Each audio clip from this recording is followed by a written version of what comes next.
Chapter 1. Choices for Those Left Behind. D1. Gayan. It sounded like a large construction site where heavy machinery was driving huge piles. A heavy, gut-wrenching, bone-shaking vibration hit everyone. But, well, that's absurd. Sajias mumbled. Sauren, Saju, and many of the operators in the Central Command Center at the base facility for assisting the Yamatsu Wolf in one of the newly established Kamadake residential areas stared appalled and half open-mouthed at the images on the giant monitor. Those who knew Kiriko well smiled wryly. The main monitor in the center of the Central Command Center showed the battle between the sacred Mechalord, Yamatsu Wolf, and the Heavenly Knight, Moonlit Knight, taking place at the training center. Although they were about 100 kilometers apart in terms of location, the vibrations were still so strong that if you were outside the building, you would feel them as if they were a slight earthquake. And, even so, it is said that Holy Relic equipment can only be used by the original 5 holy machines. The sheer absurdity of the situation even brought tears to the corners of Sauren's eyes. But if he was right, the scene before his eyes was beyond absurd. It was nothing short of insane. Yamatsu Wolf was wielding, with both hands, the 2 relic replicas, the Sun Sword and the Great Earthquake, both of which were large, heavy swords and axes that Kiriko had taken in a duel the other day. It's quite insane to even parry those attacks, though. As Sajiya said, Moonlit Knight's armament against Yamatsu Wolf was a slightly longer curved sword, only one sword as thin as a needle compared to the Japanese sword-like equipment of the 2 holy relics. Jiaoing. Although there were sounds of metal scraping against metal, most of them were screams from Moonlit Knight's sword, which could have easily been shattered if they clashed. However, Moonlit Knight was ever so slightly deflecting the trajectory of the super-heavy weapons, the Sun Sword and the Great Earthquake. Kagaya is also moving better than ever before, but I didn't realize the difference in strength between her and Kiriko-sama was this great. I have to say that she is very good. She is fighting very well with Moonlit Knight, which is her first cavalry and is of a much lower rank. In other words, Kiriko was piloting Moonlit Knight and Kagaya was piloting Yamatsu Wolf, exchanging their cavalry with each other. Oh, that. The chief operator of the Mermaid Tribe's battle analysis team awkwardly raised her hand and displayed some data in the corner of the main monitor. Oh dear, I can't let Kagaya see this. The data was Moonlit Knight's operational wear and tear, or in other words, the amount of load placed on each component during operation. If Kagaya's was 100, Kiriko's was 35 on average, meaning that Kiriko's was by far the least stressful operator. Sorry, I can't help you. Sauren turned to Amain and the others with a dejected expression. Originally, Sauren's team had been with Sena, but they had been called in by Hakuren and the others to act as their liaisons with Kiriko's team. However, at the moment, they were being taught many things, and they were feeling like new recruits in training. Kiriko is very good at manipulating the hull with less load, and I think she is modifying the operating program each time she fights. Kiriko is very detailed in that regard. And I think it's also important to note that combat between armored cavalry fits Jurai's style of fighting, which excels in hand-to-hand combat. Yes, I think Jurai will introduce light armored cavalry in the future. You never know, they might even consider a larger one. Irma said to console the aghast Sauren. Both Amain and Niju chuckled. But what about a large armored cavalry, I wonder? If we were to bring that up, it would be around Emperor Jurai, wouldn't it? And then Sita-sama or someone would reject it? That's possible. It was a joke to lighten the mood, but it wasn't until much later that they learned that it was already being discussed. Oops, I think they're about to settle this. Amain's words caused everyone to look at the main monitor again. Even though they were wielded lightly, both the Sun Sword and the Great Earthquake were supersized weapons. There was a slight lag in the combination of their attacks, and the lag was gradually increasing as Moonlit Knight deflected their trajectory in a way that encouraged them to do so. Moonlit Knight then entered the pocket and thrust the tip of her sword into the cockpit of Yamatsu Wolf, and the battle was decided. Thank you for your hard work, Kagaya-san. Kagaya, who had just finished training and returned to the Central Command Center without so much as a change of clothes, did not respond to Sauren's words of encouragement, but instead staggered past like a zombie and collapsed onto the sofa in the back, dejected. So how does it feel to pilot a godly knight? Unlike Sauron, Sagia was really enjoying herself. Is great. Incredibly good. The power is unbelievable, the response is direct, and it feels like it's your body, like you're one with it. The sigh she let out was like that of a maiden in love. Kagaya was in the Godly Knight and Kariko-sama was in Moonlit Knight, so you lost by a double handicap. Moonlit Knight is very smooth, but it can't move so beautifully. Dueling by armored cavalry was the most important element in determining the outcome of a battle. Especially when it came to Heavenly Knights, there were teams of combat experts and operators who did the analysis. She herself knew how Kagaya moved and fought in Moonlit Knight, and that was why Kariko's performance was so impressive. That was why she knew exactly what Kariko was capable of. Finally, Kagaya covered her face with her hands and sobbed out of pity for herself. I'm sorry for being an unworthy pilot, Moonlit Knight. Ugh. As expected, it was awkward, and neither Sagia nor Sauron could find any words to comfort her. Moreover, there was other data that would drive Kagaya further into a corner, so they did their best to at least look at the operators around them to make sure they did not divulge any of it. Here, Kagaya, don't cry, don't cry.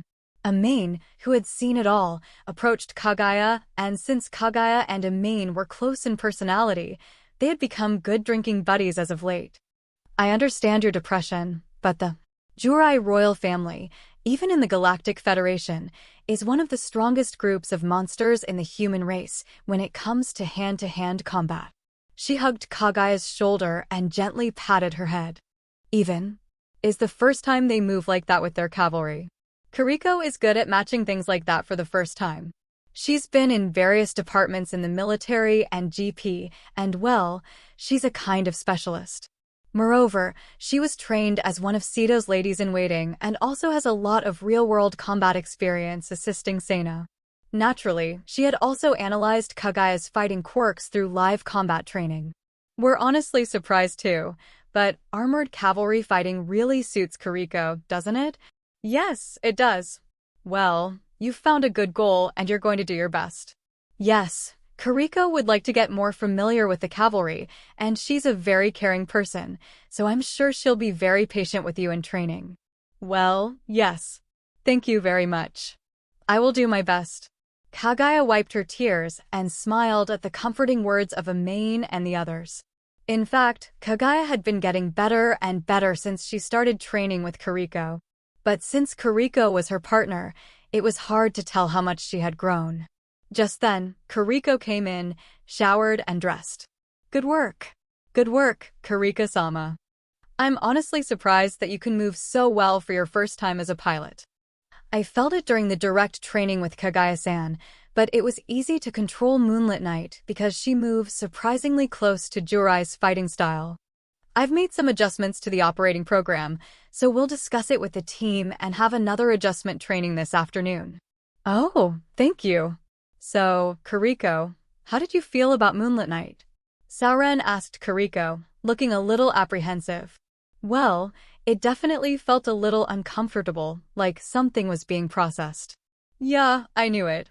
This fact must have been very disconcerting to Kariko, especially since she had been told what the Imperial Tree was to Jurai. Although they had only known Kariko for a short time, they had learned that she was basically a gentle person. But after seeing her anger and fury over the insult to Sena during the duel, they honestly wanted to run away from her. Saju, for example, had moved to a position where she could hide from Kariko's gaze, using Sauron as a shield. But even in the Galactic Federation, many people, except those who know Jurai and the Imperial Trees well, only consider them to be weapons. If the third generations of the original 5 sacred machines are at the top of the list, it's no wonder most people think that way. Well, I'm glad you put it that way. Behind Sauron, both Saju and the operators let out a sigh of relief. But what exactly is being done with them, we'll have to wait to find out from the unit in the head that we got in the duel. Kariko-sama. Regarding that matter, we have received a notice from the manufacturer of the main unit that they want to collect it for maintenance as soon as possible. Collect it? Of course, you can keep the head as a trophy of the duel, but the main unit has to undergo maintenance by the manufacturer after the duel or after a certain period of time due to confidentiality issues. Are you just renting it? We own the main unit, but it's a complete black box and cannot be maintained by us. In the past, the manufacturer of the main unit was originally a 5-family research institute that became independent. As a result of consolidation, there are now only 3 manufacturers. In a sense, the technology is that of Renza's top research institute, so we can't be careless with it. I see. It's like Galaxy Academy, isn't it? If you look at the technology of the Kamadake and Yamatsu Wolf, there is no doubt that their technology is superior to ours, but I don't think it will be so easy to open the package without damaging the contents. Of course, if you take your time, you might be able to. Here you go. The conversation was interrupted by the appearance of Petit Washu on the main monitor. We finished opening the unit and examining its contents. What? Sauren, Saju, and the operators shouted. Kariko and the others, who knew Washu, were convinced that the timing was definitely on purpose. Gathered on the Kamadake's bridge were Kariko's team, Miki and her team with the exception of Fuku and Aka, Sauren, Saju, and Kagaya, who was still reeling from the shock. Washu-sama, what do you mean that the investigation is over? Sauren raised a small hand with a trembling voice. Well, that of course means the main unit and its contents, the Imperial Tree. Does that mean that you were able to open that black box? I had to do a lot of fiddling around, but as long as it's something that has to be opened for maintenance, it shouldn't be too much trouble. If you want to buy some time, it will have to be a much larger system. Ha. How big is that, for example? Kariko was about to ask but stopped herself. Either way, the opening had been complete. So which armored cavalry items were opened? Of course, all of the 12 Heavenly Knights and 16 Aqueous Knights that Kariko Dano obtained. That's... really? Sajia looked at Washu with a look of disbelief, but she managed to recover. Well, then.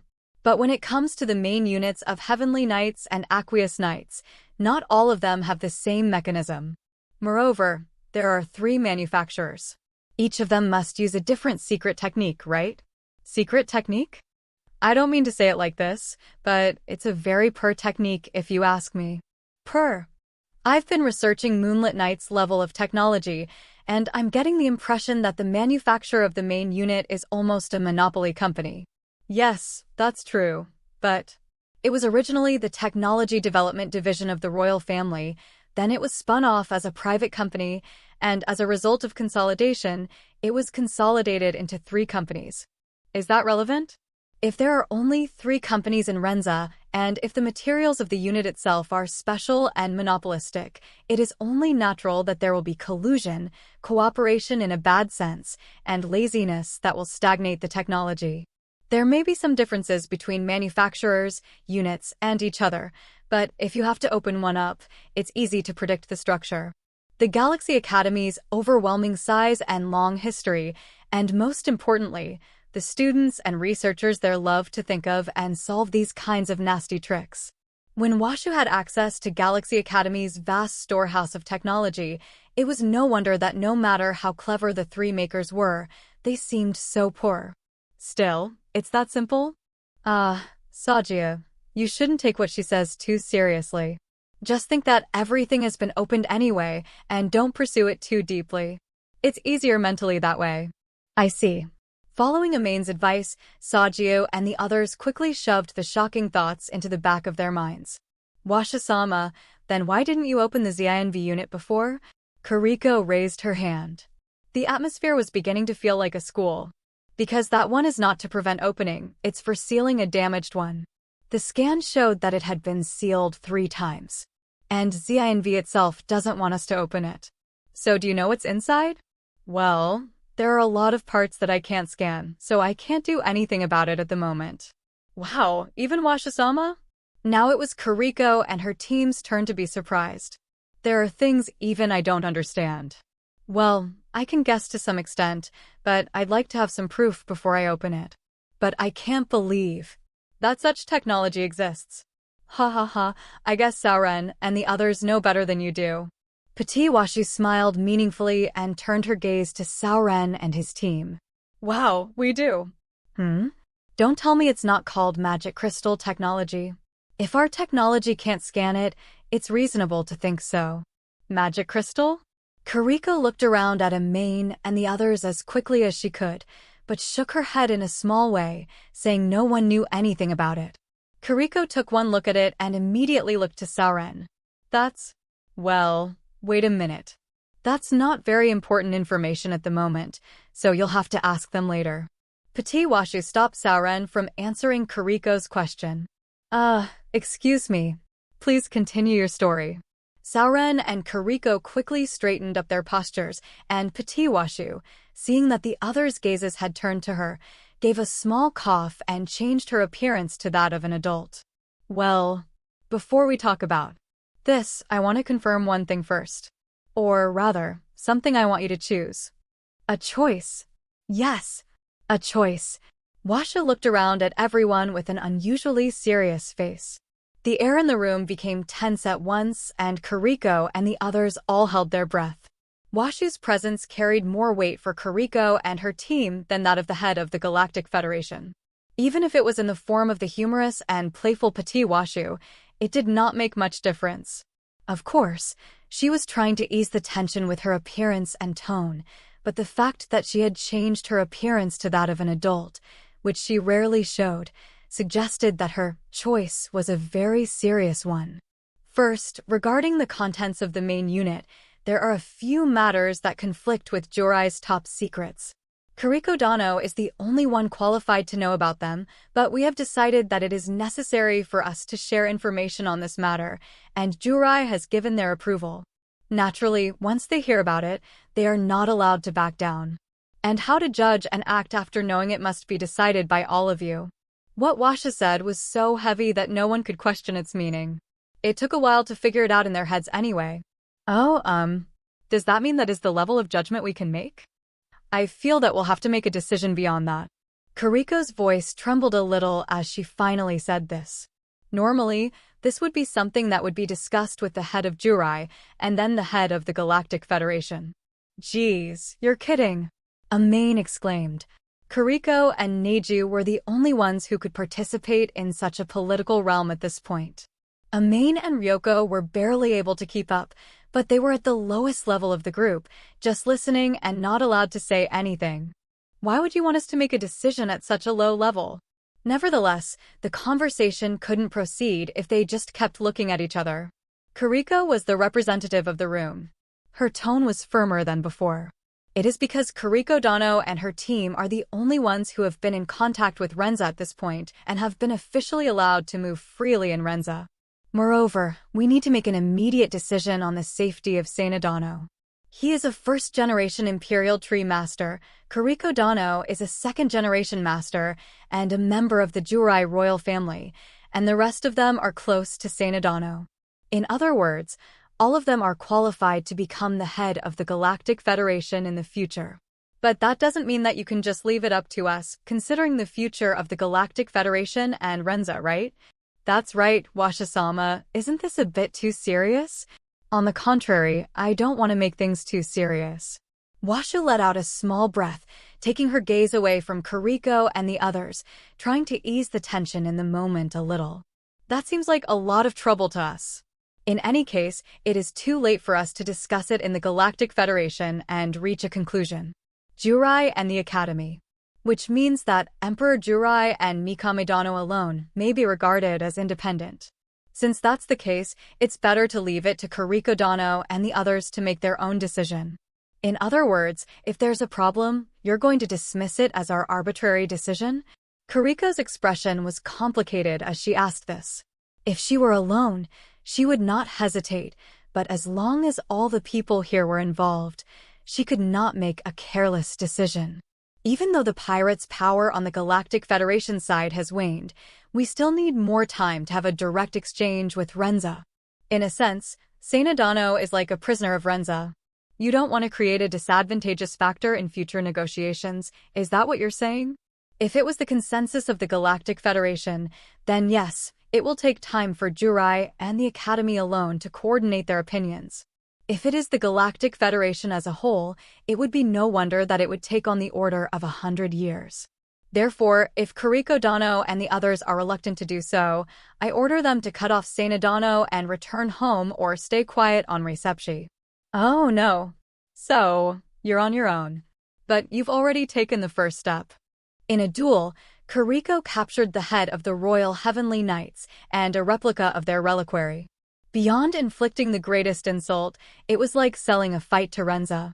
Of course, as long as it was in accordance with Renza's formal dueling etiquette, it was not an immediate war with Renza, but it must have antagonized at least some of the people involved with the next of crown for each house. If that's the case, why not just us, the Kamedake unit? Miki interjected irritably as Kuriko fell silent. Miki-san, Kuriko-san and the others have a troublesome position, but we don't. The Kamedake is Seina's personal ship, and her sister Ryuoki is a pirate to begin with. If we need it, we can borrow Yomi. In terms of compatibility, we're better than Kuriko, aren't we? To begin with, Yamatsu Wolf, built by Washu, was a sister of the Kamedake. It would be a great match for Miki and the others, a subunit of Kamedake. Whether they can handle it as well as Kuriko Dano is another matter. If you're not ready for it, you can train in the acceleration space, or you can combine it with the Kamedake. Considering the size of the relic equipment you took, you could even claim the Kamedake as a weapon. Oh, that's a nice idea. That's a good one. Washu's expression turned joyful. She was thinking of all kinds of crazy things.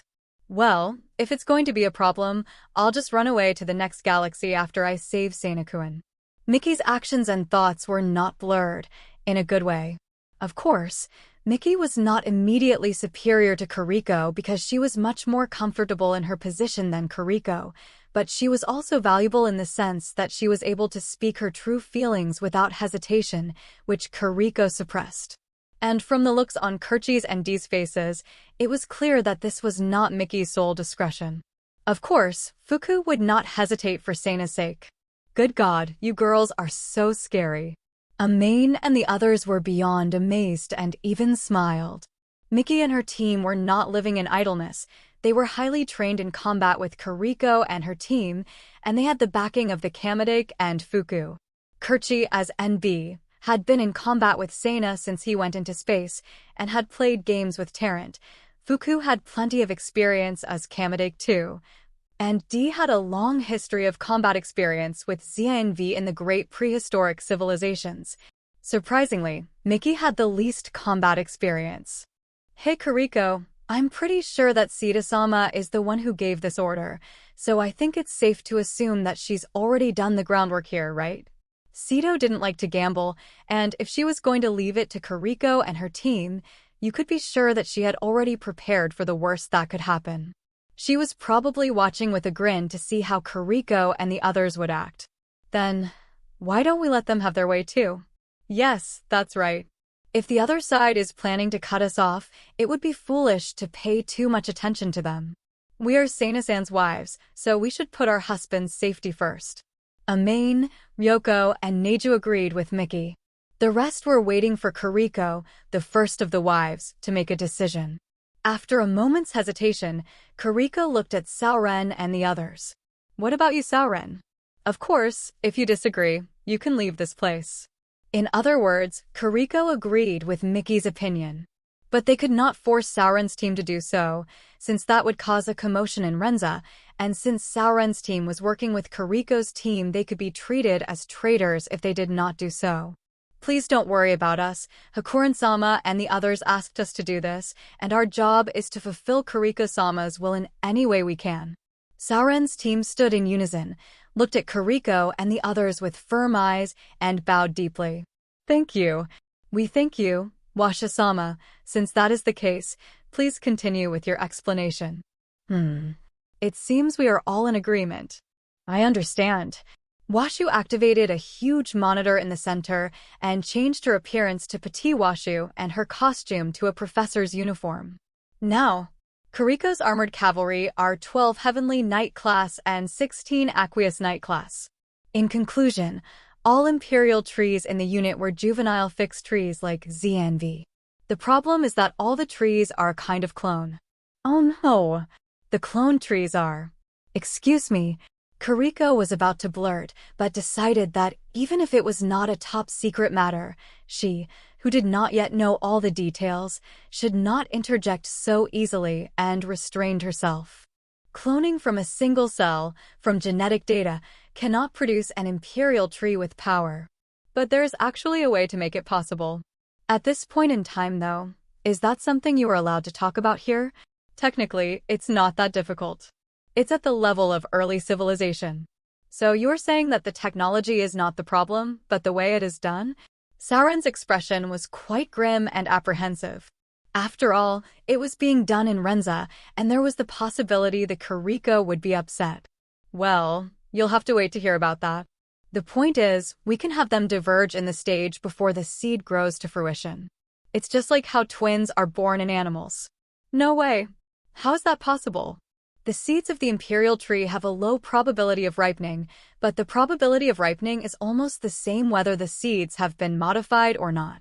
If we succeed, we'll have multiple identical seeds for sure, so why not do it? No way.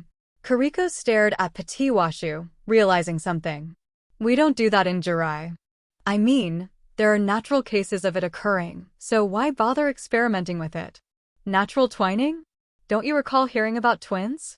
Ah, Funaho-sama and Misaki-sama's. At the hint from a grinning Petit Washu, Kariko realized it was Funaho's, Mizuho, and Misaki's, Karen. Kariko. Could it be that Funaho-sama and Misaki-sama's imperial trees are twins? Oh, yes. I guess you guys didn't know. Well, I've already told you, but Amain is right, your imperial tree is a twin. It's not really a secret, but I'd appreciate it if you could keep it between us. Mizuho and Karen have the unique ability of twins. However, they are not used unless Funaho, the first empress of Jirai, is fighting on the front lines and is in a tight spot. I see. So that's what they're artificially creating. Well, if it works, why not? Amain and the others nodded to each other and turned their attention back to Petit Washu. Well, I don't see any problem so far. Is there anything more? Could that have something to do with the probability of the seeds ripening? Sauron raised his hand in fear. He didn't bother to ask here. He knew from the flow of the conversation that it would be explained to him, but he wanted to be prepared in advance. I see. The number of upper armored cavalry using the unit is small, but there are still thousands of cavalry in Renza as a whole. So that's where the problem lies, right? Kariko's expression was uneasy as she looked at Petit Washu. The decision, based on that, would go around and end up with the issue of Seina's safety. That is why it was Kariko and her team's sole decision. Well, that's the way it is. Petit Washu paused to allow the tension in the room to settle. Now then, the highest level Renza tree is the 3rd generation. That means that it will be used as the main unit of armored cavalry only after the 4th generation. And the seeds that have undergone a splitting off would fall into the 5th generation category, and then we can now germinate the ripe seeds by physically cutting them. Bam! Kariko stood up with a loud stamping sound and a tremendous killing rage. The anger was so great that even Amain and the others, who were used to it, cowered in fear, and Sauron and the others collapsed from their chairs, groggy and powerless. Calm down, Kariko. Amain could only manage to say under Kariko's pressure. But her words seemed to do the trick, as Kariko's deadly intent quickly vanished. Kariko sat down in her chair without strength as she mumbled, "I'm sorry. I know how you feel, so don't worry about it. And it's a decision we all have to make, not just Kariko's to bear." Ryoko and Neju smiled at Amain's words, their expressions strained, but they agreed. Kariko exhaled heavily at their sentiments and smiled back. Yes, that's right. That's right. Well, let's continue our conversation. Kariko and the others nodded to each other and, seeing that the situation had settled down, Petit Washu resumed her lecture. Seeds that have been divided and become a 5th generation seed can theoretically maintain their power up to 4 divisions, but beyond that, they will wither and die. If they are lucky enough to sprout, they won't have any power. In subsequent generations, it would be possible to divide the seed into 4 more branches and then into 6 branches. However, the absolute advantage over conventional technology is only up to the 6th generation, after which there is no longer any point in dividing the plant, regardless of hybridization. Well, if we continue to use only the division of the generation, it would be possible to use it up to the 8th generation, but after that, even at the rate of technological development of Renza, within 100 years the alternative will be small enough to be mounted on an armored cavalry, and the cost-effectiveness will be reversed. You said earlier that you didn't do this in Jurai, but how can you know that much just by analyzing the unit? Amain asked, knowing that it was useless to worry about it, but since Sajio was in a position to plan operational actions, she wanted to have as much concrete information as possible, and above all, she couldn't be surprised at every little thing. As a side note, the leaves of the main body of Sajio withered and fell off when she was subjected to strong stress. This had the same meaning as when a head of hair falls out, and she wanted to prevent this from happening. My old apprentice was working on this. All we have to do is to verify it with the real thing, and it won't take long. Kagato. Kariko was the only one who understood this, but there was no need to mention it now. If necessary, she would share the information with Amain and the others later. I see. Sorry to interrupt. Although it was sufficient just to follow up and verify, it also required a certain amount of time, skill, and, above all, specialized knowledge. Sajio felt like she was walking through a thick fog. I'm always open to questions, so don't be shy. Now, the division of the seed is not a problem, but the divided seed is unstable. So they supplement the missing parts with clone material that has been treated with various chemicals, which stabilizes the seed structure and at the same time prevents the next generation from being born. It's like making a fruit seedless. Why would you do that? For the simple reason that they don't want the next generation to grow out of it. In other words, it's for confidentiality. The unit had a system in place that would destroy the secrets if it was opened, but there are plenty of ways to get them out safely. In fact, this is also why the units are poorly protected. That's where goes confidentiality meant to erase the imperial tree. Blow it up or melt it down. Kariko clenched her fists tightly in renewed fury. But then, that's terrible. It's just like that time with Fuku-chan. Miki muttered to herself.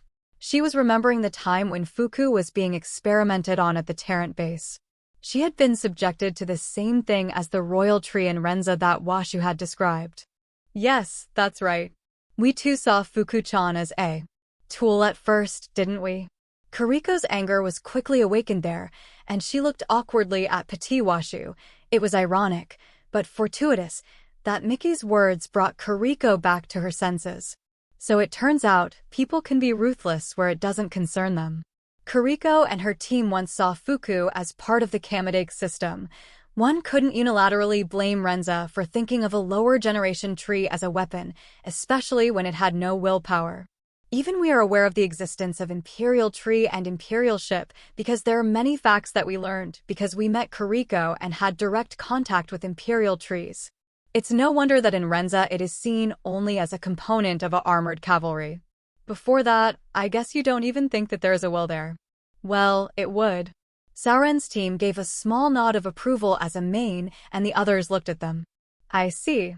I thought Washisama was going to say something in a vague way, but this is not something that can be discussed seriously in the Galactic Federation in the first place. That's right, Jurai doesn't want people to know that they can increase the number of Imperial trees, but we can't be happy with the way Renza's trees are being treated. Originally, Imperial trees were required because of their excessive fighting power, which made other countries distrust it. Jurai refused to provide them on the grounds that they were too few in number. However, if it became known that it was possible to twin them, they would be forced to give a certain number to other countries or to the GP. As a result, there was a strong possibility that the lower generation Imperial trees would suffer the same fate as in Renza. Yes, even if the Galactic Federation holds a meeting, the conclusion is already made, so it is natural that Jurai has no choice but to remain silent. Even Jurai can't come to a conclusion so easily. Probably only Emperor Jurai and Sido knew. Kariko's prediction was correct, and Petit Washin nodded silently. That's all I have to say. The rest is up to Kariko Dano and the others to decide. Petit Washu did not leave, but sat down at the center table and folded her arms, ready to watch. In other words, she wanted them to consult here and reach a conclusion. I don't have time, of course. But it wasn't an easy thing to conclude. Everyone looked more puzzled than before they heard the story. But since the technology of segmentation and division has already been established in Renza, it means that the information will be leaked to the Galactic Federation side at some point, right? I think that's why they want to buy time. Why don't we just take a majority vote? After all, the search for Sena was time-sensitive. The more time they spent on Sena, the more troublesome things would accumulate and become more important. No one objected to Amain's majority vote proposal, which came close to abandoning the idea, and no one was angry at her for being irresponsible. We are not, but my first priority is still Sena's safety. Of course, I sympathize with Renza's imperial trees, and I understand that it affects the Jurai trees as well. But in the end, it's up to Kariko to decide what she is willing to accept. While everyone was silent, Miki was the first to speak up. As with the duel, she was clearly taking a role in hastening the progress of the situation. Yes, but once you know, it's not so easy to forgive or make a decision. Kariko's gaze turned casually to Kagaya. Although completely unaware, Kagaya was also a master of the imperial tree called Moonlit Night. In a sense, she and Kariko could be said to be friends who shared the same feelings. At that moment, Kariko realized something important. Yes, Moonlit Night had accepted me. There was no aversion or rejection toward others. Mizuki didn't feel any discrepancy there either. Even though she was an imperial tree without a will, Kariko was greeting Moonlit Night through Mizuki as long as she was riding on a cavalry with a master. Of course, Moonlit Night had no clear reaction, but Mizuki showed the same friendly reaction as she did to Yamatsu Wolf and Fuku.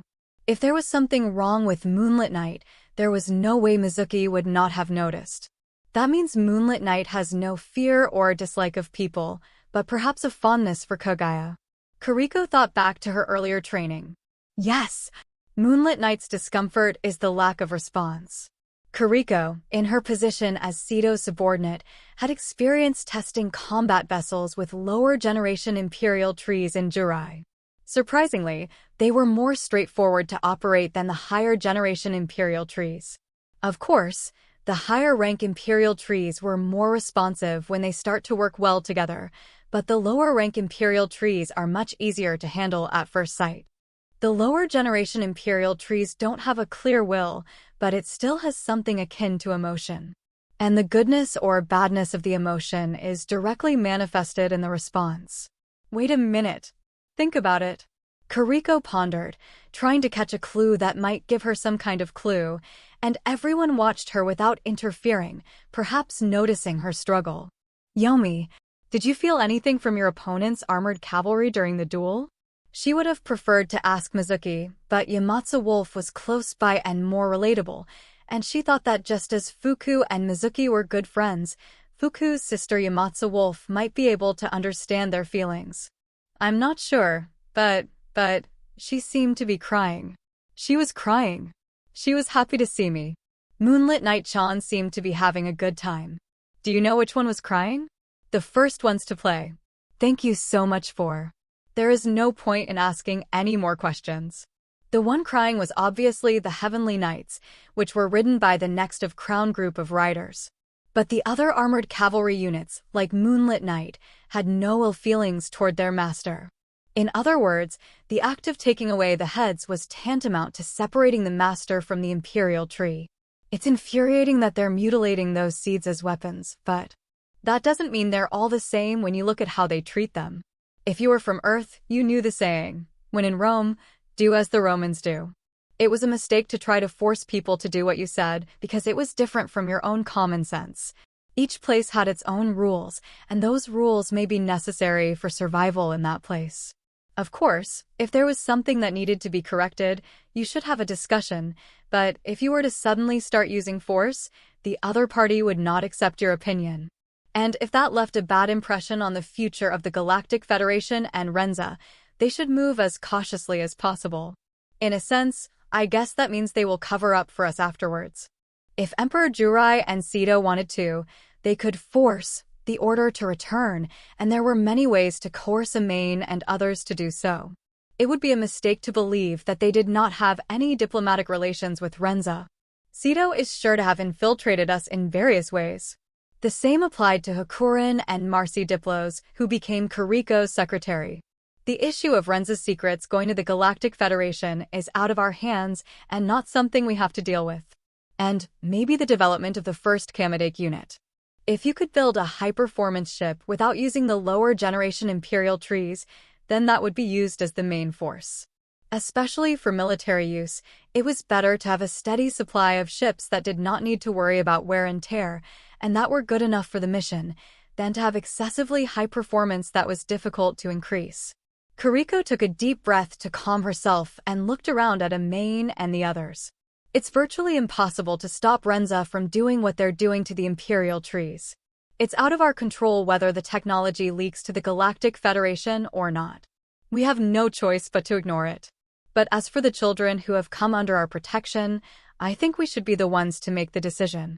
The manufacturer's maintenance requirements, for example, were an excuse to recall the units. Kuriko stood up with determination. Sarandano, you are the original owner of the unit, correct? Yes, of course. The manufacturer is only saying that they will compensate us for maintaining the unit's functionality as a product. Once we open the unit, it is no longer covered by the warranty. So there is no compulsion to demand the return of the unit? Ostensibly, yes, but there is the possibility that they might impose some kind of penalty on the armored cavalry and Moonlit Knight, for example, and they might come to us with a maintenance denial. Kuriko, there are 3 manufacturers. In contrast to Sauren's puzzled face, Ryoko smiled wickedly. Oh, I see. That's one way to go. Kuriko also smiled wickedly, as if she had thought of something. What about Moonlit Knight? Of course. We can open it right away, right? Kuriko and Kagai looked at each other at the same time at Washu's question. I'll leave it to Kuriko-sama. Well, as for Moonlit Knight, let's just wait and see what they come up with. If they refuse to maintain it, we'll think about it then. Understood. Sauren and the others all agreed in unison. And Washu-sama, depending on the situation, can you do the maintenance here in some cases? Can I do that? In any case, with Washu's technical capabilities, even in the worst of conditions, there was no need to rely on the manufacturer, and they could certainly build an armored cavalry that was even better.